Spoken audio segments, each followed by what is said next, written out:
Polisi kaunti ya Embu wanachunguza vifo vya mwanamume mwenye umri wa miaka 35 na mwanamke mwenye umri wa miaka 24 ambao miili yao ilipatikana katika shamba la Muguka kijijini Wikaze. Mwili wa mwanamume huyo ulipatikana ukining'inia kwenye mti huku mwili wa mwanamke huyo ukiwa chini ya mti.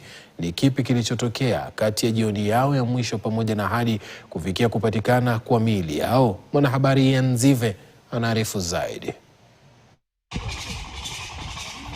Wakazi wa kijiji cha Wikaze eneo bunge la Mbeere Kusini waliamkia kitendawili wakishindwa kung'amua kilichojiri na kusababisha mauti ya wapenzi wawili. Saa zao za mwisho zilionekana kuwa za kawaida. Inadaiwa wawili hao walionekana pamoja katika kituo cha biashara kilicho karibu jioni moja kabla ya miili yao kupatikana.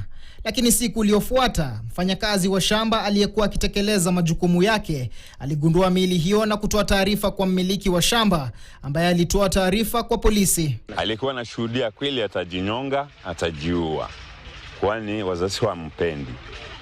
Na kapia hore nyinyi wazali kwa irini, ndio pendo iliisha, hata yangu imeisha.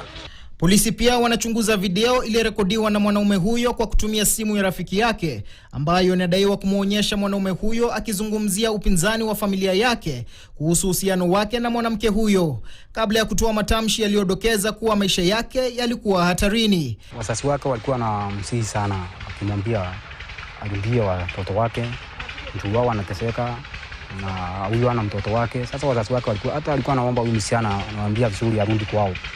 Juu yule wamekaa naye mtu wa hasira na mtu kina juu ya ile mapenzi walikuwa nao, walikuwa wamependana hao wawili, hawakuwa wanaachana, wakienda kila mahali wanaenda.